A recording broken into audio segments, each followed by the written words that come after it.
Activation codes are alphanumeric strings that link your SIM card to your ALDI Mobile account, allowing you to activate your service. These codes are found with your SIM kit or generated in the ALDI Mobile app.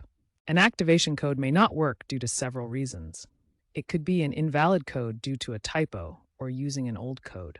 Codes expire 30 days after being issued as of 2025. Technical issues such as poor network connectivity, outdated app versions, or device incompatibility may also cause the issue. If you enter the code incorrectly too many times, 5 attempts, it will lock and expire, requiring a new code.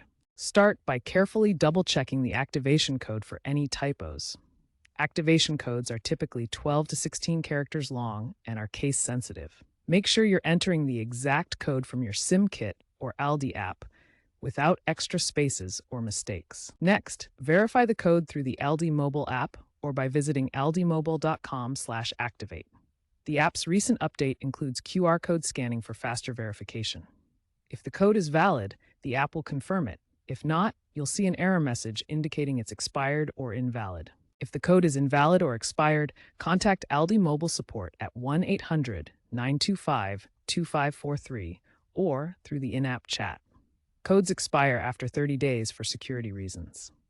Be prepared with your proof of purchase and account details. Support can provide a replacement code, which is free for active accounts. Clear the ALDI Mobile app's cache or update the app to the latest version. You can also try activating the SIM on a different device or browser. App cache errors or outdated versions can cause code verification issues, and switching devices helps rule out device-specific problems. As a last resort, briefly enable airplane mode on your device to reset network settings, then disable it and try activating again. This can resolve connectivity issues that interfere with code verification. Poor network signals or temporary glitches may prevent proper activation. Always avoid third-party websites or apps that claim to generate or provide activation codes. These are frequently scams designed to steal your personal information and can lead to account compromise or fraudulent charges. Only use official ALDI channels for codes.